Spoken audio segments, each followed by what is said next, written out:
Hello and welcome to the Federal. I'm S. Srinivasan.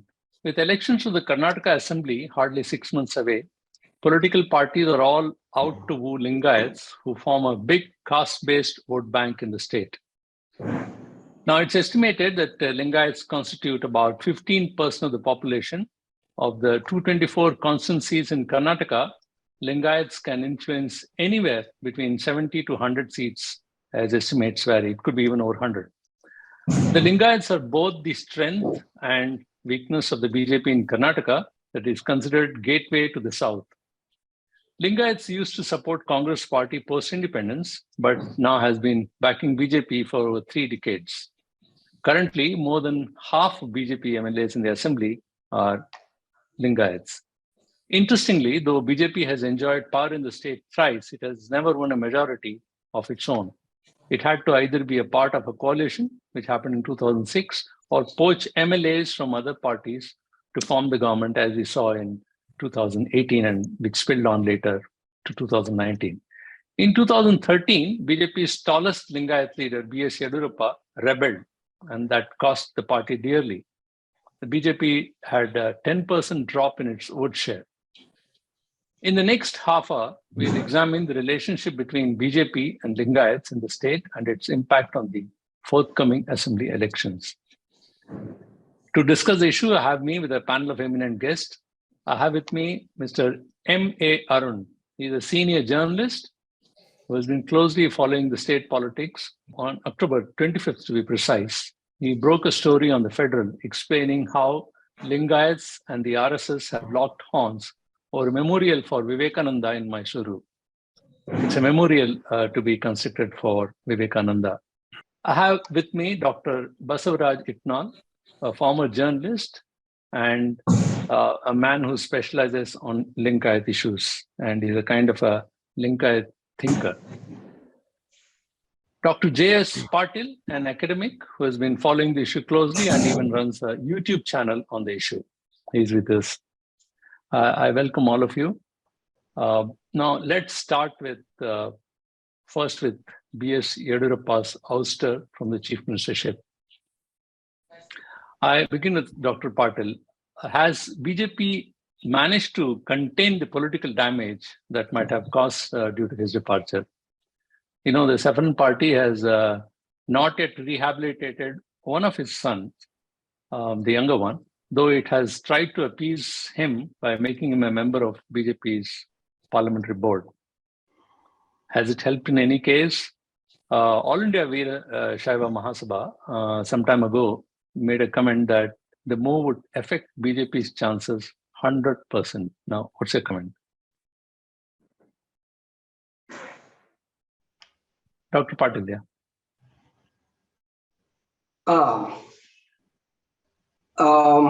The issue of Yedurappa and his family with the BJP surely will affect BJP in next election. In all means, the internal crisis between the Yedurappa family and BJP and the BJP controlling force RSS. Fine, I'll come back to that on that. Let me go to other guests. Dr. Itnal, how do you view the issue now? Has the Yedurappa issue settled now? Now it's been some time now. Has it finally been settled or it's still brewing? See, how do you see that? Yedurappa for a long time had a very kind of a classic case of love and hate relationship with RSS. Rather, it is the other way around. Maybe RSS had this love and hate relationship with Yedurappa because Yedurappa literally built BJP in Karnataka from scratch. And in doing so, he consciously co-opted, he consciously accepted the RSS ideology, the Hindutva ideology. Now, it is classic, it is known historically that RSS does not tolerate, does not encourage any one individual becoming, taller than the organization itself. So when Yedurappa was becoming that in 2008, they had all these mining allegations, and he was arrested and he was sent to prison and all that.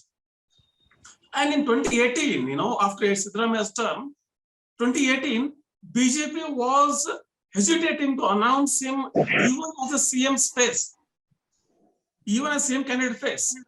He was announced in the last moment as a consequence of Congress and their cronies drumming up this Lingayat separate religion issue. As a reaction to that, they promoted him as the CM face. Now, even when he was elected, RSS was not happy. So that is why they had to bring him down. And when bringing him down, they had to replace him with another Lingayat face only. On one level, RSS has now decided to underplay Yediyurappa. At the same time, they cannot afford to lose the Lingayat vote in Karnataka. That's why Bommai. Now, even that was probably not enough. That's why very recently, the BJP party had promoted Yediyurappa to the parliamentary board, a very important position at that.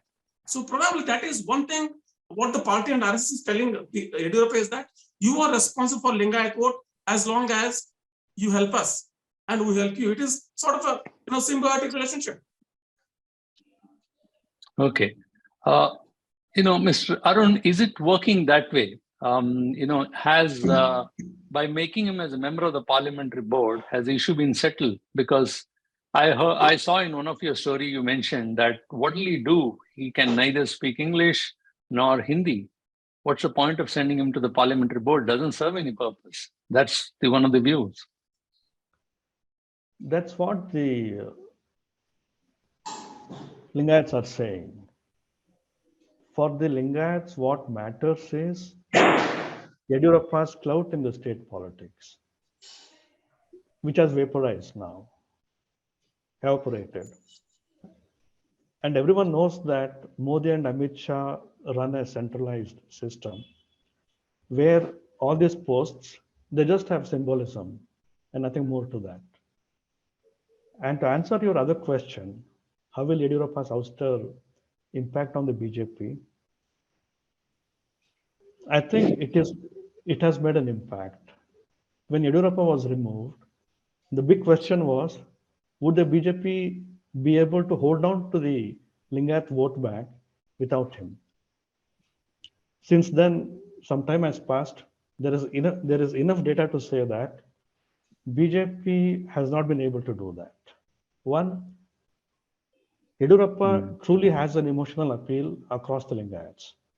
And the way he was ousted, it was so bitter. It was a TV spectacle with the man crying, with the Swamijis rallying around him. That left a bad taste.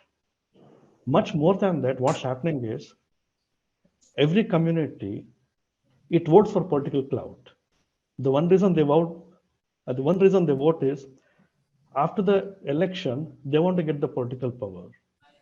And if you speak to the Lingayats in the creamy layer, if you speak to bureaucrats, if you speak to the politicians, contractors, workers, the feeling you get is after Yediyurappa was removed, Lingayats have lost their political clout despite there being a Lingayat chief minister.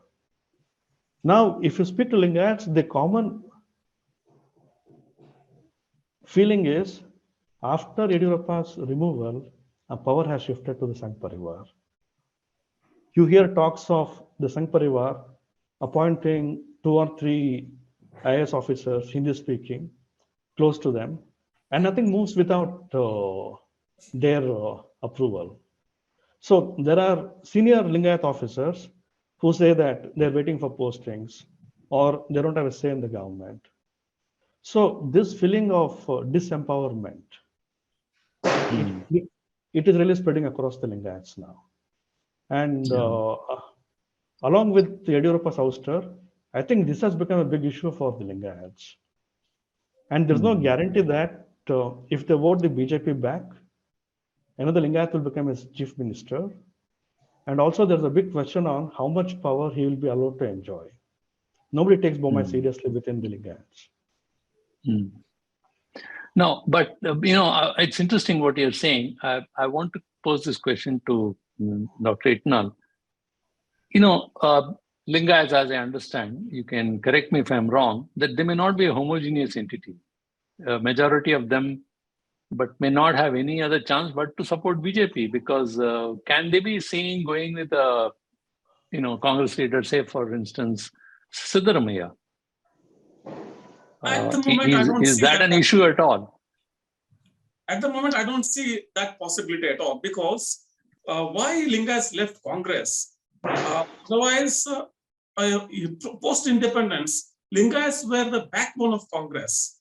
That's why various, first generation chief minister of Karnataka were Lingayats, whether it was Nijlingappa, whether it was Sarkanti, whether it was Virendra Patil, so many Lingayats chief ministers, Congress had to appoint Virendra Patil as well. Actually, Virendra Patil case is a watershed case between Congress and Lingayats. First time also, Virendra Patil was CM of this state for twice. During the first term also, he was ousted simply because some people in the Congress complained that Lingayat clout is becoming too big to manage. Indira Gandhi removed him. Second time over, to repair that damage, Rajiv Gandhi appoints Virendra Patil as a chief minister. And Rajiv Gandhi comes to Bangalore just to visit Virendra Patil when he is hospitalized for some medical condition. He does not say anything. Right before boarding the flight back to Delhi, he says, from tomorrow, Bangarapet CM. That kind of a disgraceful attitude, that kind of disgraceful treatment to a tall Lingayat leader has not gone down well with Lingayat community at all. And subsequently, we know all this Sangh Parivar development and Janata Dal government, Ramakrishna Heggde's period and all that. So Lingayats found a safer ground in Janata Parivar. But when that also came down, they had to move towards where they were, their presence was honored. And that obviously was BJP then, because BJP was looking for a foothold to find in the state, and Lingayats were trying to find an umbrella under which they can shelter their interests. But now what has happened is, right now, gradually I am sensing that BJP is trying to do the same thing that Congress had done to Lingayats. Now, can Lingayats go back to Congress? What is today's Congress? Today's Congress is not at all pro-Lingayat. Today's Congress is not, Siddaramaiah is not pro-Lingayat. There is no pro-Lingayat Congress at all. Are they going to MB Patil? Are they going to name MB Patil as chief minister candidate during the next elections? Are they going to propose Ishwar Khandre? Are they going to propose even a senior leader like Shanu Shivshankarappa? No, they will not do that. The Congress right now is stuck between Siddaramaiah and DK Shivakumar power struggle. And in that, Lingayats do not see any hope. They will not go there. But a baffling question is, what next for Lingayats?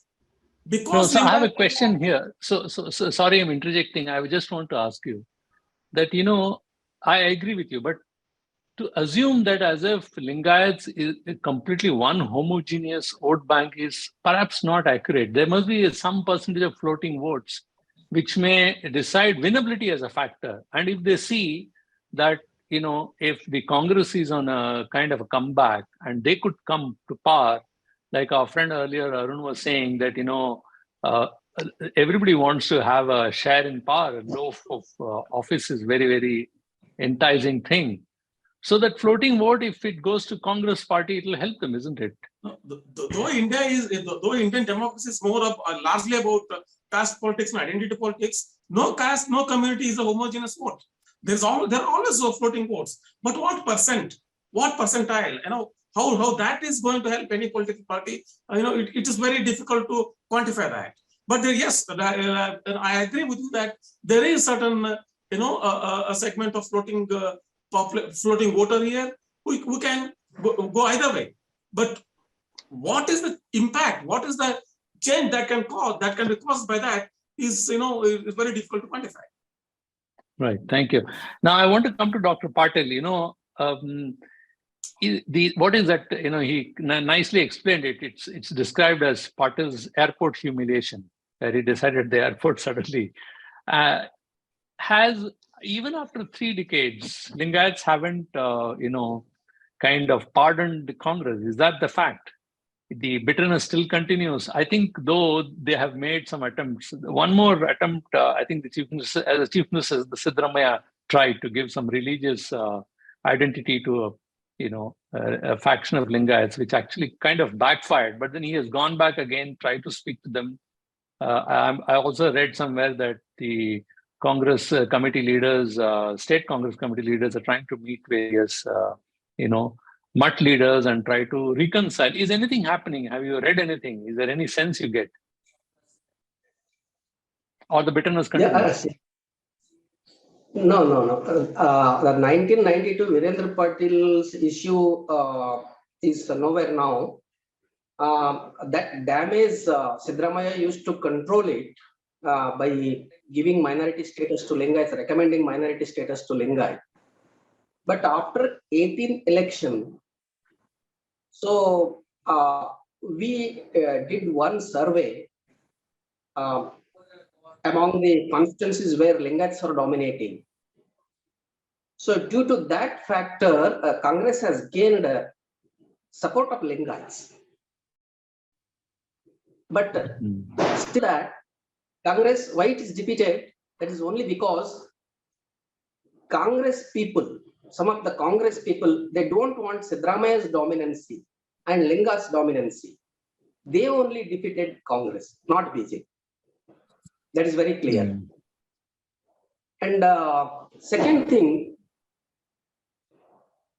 the movement of demanding constitutional recognition of the Lingayat religion, it widened its basis even today in rural areas. I want to come to Mr. Arun. Arun, you indicated earlier that perhaps BJP is trying something else in Karnataka. Is it kind of trying to engineer a structural change in the state politics, where the gradual transfer of power happens from, Lingayats to, in a way, to Brahmins, who's perceived to be closer to the RSS and therefore more amenable to its philosophy, Hindutva philosophy? So is it possible that post-election, they may dump Lingayats and appoint someone else as a chief minister, non-Lingayat, as they have done in Maharashtra, in Haryana? There are two examples. They have done that. That's a great question which many people are asking in the state. And Lingayats are asking this question. Does a BJP want to outgrow us? Yes, it definitely wants to outgrow Lingayats. But the challenge here is to outgrow Lingayats, bring in other social bases without losing the Lingayat support. But what's happening is, it doesn't seem to have a clear strategy on how to bring in the others. It is making moves, but it is not thinking through them. And to repeat, in the ambition to bring in other social groups, there's a danger of losing the hold on Lingayats, because Lingayats really have this fear that BJP wants to continue in the power without them, that BJP is treating them as a disposable entity. And this entire SC/ST reservation move BJP is making, it's again, how well thought out it is, and what is going to be the net benefit to it, what is going to be the net liability. I don't think BJP has really sat down and done this calculation, because people ask questions, people want to know the details. And the moment you say that you want to increase the 50%, the moment you say that you want to go beyond the 50% limit set by the Supreme Court, okay, people will ask, what is the action plan to do that? And in Karnataka, now the scene is, so many communities are after reservation now. You name any community, any subcaste, everyone is demanding a bigger share of the reservation now. Now, how will BJP say that it will give more reservation only to SC and ST and ignore other competing demands? So yes, BJP wants to outgrow Lingayats, but what is its strategy, and what will be the backlash to it? How will it succeed? I don't think even BJP has an answer to this. Yeah. So I would like to take this question to Dr. Itnal. It's if you can go slightly more into kind of explain to me and to our viewers also that the same point which is saying that BJP perhaps wants to kind of overtake the Lingayat and then may have a larger umbrella. Maybe that's their attempt. So possibly you see other things happening there, kind of polarization which happened either through, there are controversies over hijab or halal or meat and all those kind of things also happened. So, Veerashaiva and of course part of that Lingayats, are they comfortable with this kind of RSS philosophy of Hindutva, or is that RSS feels or BJP feels in the long run it may not work, and therefore it is necessary for them to take control, even if it has to bite the bullet, maybe take uncomfortable decisions like as it took on Yediyurappa. BJP gets this confidence, like Arun was using that phrase, to outgrow Lingayats. The BJP gets this confidence because RSS has, by and large, radicalized Lingayat youth and Lingayat, even middle-aged people also, in terms of saying things as Hindu versus Muslim, majority versus minority. That binary polarization has happened because for RSS in Karnataka, a large support system is Lingayats only. Forget BJP. For RSS, for the Hindutva ideology, today, any village, if we go anywhere in Karnataka, even in hinterland Karnataka, where even education is minimal or non-existent, they are educated about this Hindu-Muslim issue. So in a way, RSS, through its, a very meticulous organization structure, they have indoctrinated this. That's why they get this confidence that we can grow Lingayat as an identity, but we can expand Hindu as a larger umbrella. Okay, that confidence comes from there. So that's why they're experimenting. Number one. Number two, if not, what is the option before Lingayats? Now it's a very, very tricky question because Lingayat as a as a thought process, as a religion, or as a faith, came to existence to counter this wrong practices of Sanatana Dharma or Vedic practices. At the same time, it was not about hating anybody. At the same time, this entire tradition was not about hating anybody. It was about including everybody unconditionally. But even Siddaramaiah also made a mistake that he built this Lingayat identity vis-a-vis Veerashaiva identity. He tried to polarize in that only, instead of taking it as a larger group.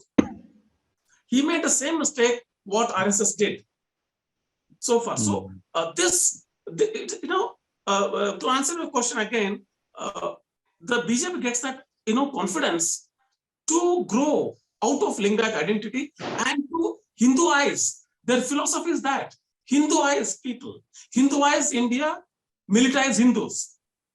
A famous RSS thinker said this. So it is an extension of the same thing. Okay. So that is why. Thanks. Yeah. Please go on. Complete. Yeah. That is why this effort, and I do not see, they're failing easily in this because time and the structure and their financial system, their organizational structure is quite, formidable to make it happen. Right. Now, I would like to come to Dr. Patil. This is interesting what he's saying, that RSS over a period of time has invested enough resources and ideas and time and other things in the state, and have also launched various programs, perhaps, to kind of Hinduize, though they also play identity politics, but they are now trying to be a big tent kind of thing. And what is your feedback on that? Are they, and they seem to be, partly, if you look at these various agitations, they seem to be succeeding. Is that how things are moving? What do you see? Yeah, Dr. Itnal quietly said RSS is widening its base even in rural area, and that too capturing Lingayat youth. That is true. But RSS, to implement Hindu agenda in Karnataka, they think Lingayat ideology and Lingayat community itself is hurdle for them. So that's why their first aim is to destroy Lingayat ideologically. They are trying it. Quite truly, Dr. Itnal said it. At the same time, the demand for Lingayat religion constitutional recognition, that movement is also undercurrent working against RSS. And in many areas, after 2018, because when 2018, there was a huge agitation for the demand of Lingayat religion. Now, that kind of the open agitation is not existing, but the movement is undercurrent. It is very strong when compared to 2018 movement. And Lingayats, some organization and some religious institutions, they are making survey about the people and the voters, how much voters are there in different constituencies. They want Lingayat as a separate religion and ideology of secularism. Based on that, they may support any party, or some parties like Aam Aadmi are also emerging like a dark horse in some of the areas. So I don't know this the developments, whether it helps BJP or Congress, I don't know. But definitely, as RSS is widening its bases in even rural areas among the Lingayat youths, and Lingayat movement also widening its base in the rural areas. Both are happening simultaneously. Yeah. So the question which I would ask you is, you're saying that RSS is trying to outgrow and it is doing various things. In that context, they want to even outgrow Lingayat as an identity. And you use the word destroy. I mean, maybe it's a bit this thing. But the point here is, how do you see in that context a number of cases, legal cases piling against various seers? There is how's the community viewing that? There was one, you have these cases. You have seen the Shivamurthy Muruga Sharanaru case, where he's in, I think, behind bars on a under POXO Act. There's another popular religious figure, Basava Siddhalinga Swami, who hanged himself after he was mentioned in the controversial conversation. And thirdly, Shivamurthy Sharanaru, followers secured injunction from a Bangalore court because they feared that media coverage was against the mutt was entirely one-sided and it was in bad light. I mean, these kind of instances. Do you see in this context, is there any linkages, or these are individual cases that should not be mixed with state politics? Yeah, it is individual case mixed with politics, as you said. After 2018, RSS and BJP decided to destroy Lingayat rich religious institutions and education institutions. Few of the developments has been taken place. But I would ask Dr. Itnal, is he our colleague using very strong words? See, politically, RSS may be attempting something, but to say that they're trying to completely annihilate or destroy, is it possible, or is it correct to say this? In a pluralistic society like India, nobody can destroy anybody. Yeah, there are times in the on a time frame where somebody is dormant, dominant, cycle goes on. Okay, nobody can destroy that easily here. Number two, about these religious institutions, like you asked, Mr. Srinivas, about Chittoor Gamut and one more Ramnagara suicide case. Now, these things attain political significance because these very seers were politically involved. It is news for us, for me at least as a journalist, that there is a scam in any religious organization. We have seen this happening in churches. We have seen this happening in, this Ram Rahim case. We have seen this. This in Karnataka, Chitraduga case or some other Lingayats case becomes far more, politically sensitive because these very individuals were politically active. Yeah. They were participating in the political process. That's why they become part of the political power struggle. So the right starts, there were various thinkers in Karnataka, including Gauri Lankesh and various other progressive thinkers, asking the seers, the Swamijis, to stay away from political equations, to stay away from political, opinion making. It's not their job. So once you become part of the political game, yes, you must be ready for the mudslinging. Okay.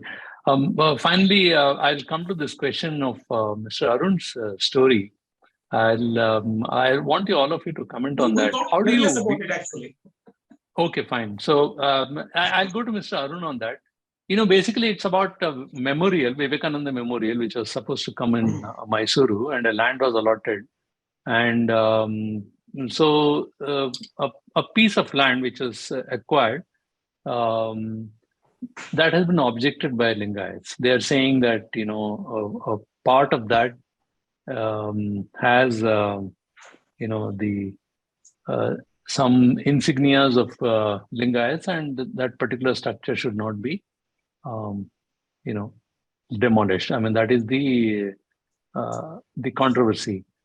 But so, Arun, you followed the story. Who do you think could blink first here? Because here RSS and Veerashaiva seem to be eyeball to eyeball. Who do you think? Because because if you, I read your story and you're saying that the local authorities are also saying that Lingayats are too powerful; they can't do much. So, where do you see this heading? It's an open question, and for the Sangh Parivar to evict the Lingayats, if they send the police to evict them, that issue will blow up, and the Lingayats and the local Lingayats there, they're very vocal, and that issue will become a priority for all the Lingayats, which the RSS wants to avoid. And so until the elections are over, I think status quo will definitely stay there. The Ramakrishna Ashrama, they did Bhumi Puja in February, I think, this year. And since then, I don't think they have started the construction work on their plot of land. And there's a huge gate. So there's a huge gate blocking the view. So you don't know if the construction work has really started. When I spoke to the Swamiji, he said that they'll be starting it soon and it should get over in 2 to 3 years. And the Lingayats say that if they start the construction work, we will object to it. So the issue is a sub judice. So, we have challenged everything about the case. The land allotment, the blueprints of the design. Everything is disputed. How can they start the work? We will be challenging it. So, and I think RSS would like to arrive at some compromise with the Lingayats. And there's also a talk of a behind the scene maneuvers. And reportedly some big shot from Dharwad is being persuaded to step into it. But the Lingayats are adamant that the mata is theirs, and the plot of land which is in front of it should remain under their control. Okay. So yes, that's where it stands now. Yeah, thank you. I think I would like to conclude because running out of time now. One last question I would ask all of you. One final question. We have heard about the importance of Lingayat. We also know that Rahul has done his Padayatra. He's completed it. He's on his Bharat Jodo Yatra. And if one were to believe the Congress party is very charged up, they feel that it will have some impact. There is an attempt, at least overtly, to patch up between Siddaramaiah and Shivkumar. I mean, you've been seeing that on the one hand. But here on the other side, that there is a disenchantment or whatever the difference of opinion or whatever between Lingayats and BJP that seems to be also brewing. And we are, I think, just about 6 months away from the election. How do you see the situation now? And if you can quickly wrap it up in, as quickly as possible, we'll conclude this. I'll start with you, Mr. Dr. Itnar. What Rahul Gandhi is doing in his endeavor of Bharat Jodo Yatra is well intentioned, and what the impact it will have on the electoral gains or the loss, it's a very wide question, because I do not see that a lot of people are swayed by that. They're impressed but not swayed in terms of switching allegiance. Number one. Number two, this Mysuru case, that Arun story that I followed, it is exactly what is happening in BJP in Karnataka. It describes that. There is, on one side there is RSS and Ramakrishna Ashram, on the other side there are Lingayats, and then on the other side there are Lingayats here who are helpless because they cannot say no to the RSS, not to the Lingayats. So it's a very interesting case there. But beyond all that, to me it is just a property dispute, because if Swami Vivekananda were there, he wouldn't have tolerated destruction of a school for his memorial. If Lingayat Guru Basavanna would be there, he wouldn't have supported enough such things. But these are all struggle for power and identity. Okay, and right. even Thank you. Siddaramaiah thing, and there is, they're trying to project this image that finally they are learning to go together. But their party supporters, the party workers don't seem to agree with that. There is still a division. Right. And again, with Kharge at the helm, it's going to, I don't know, it can go either way. Right. Thank you. Dr. Patil, your concluding remarks? How do you see now going?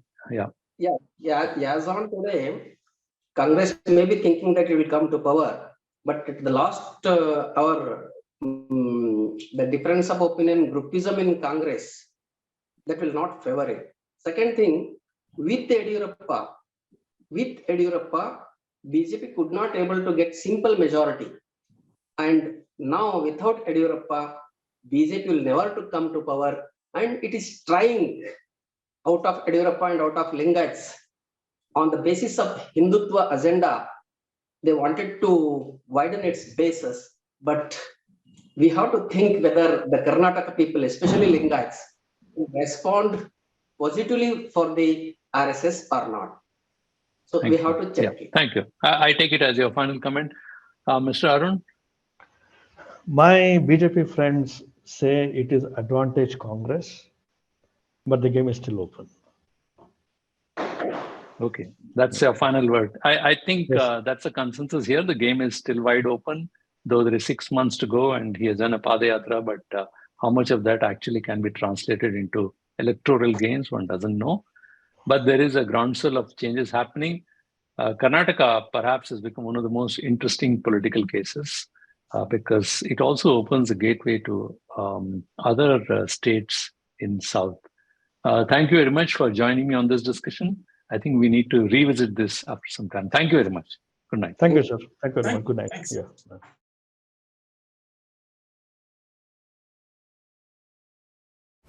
Subscribe to the Federal's YouTube page for more interesting updates.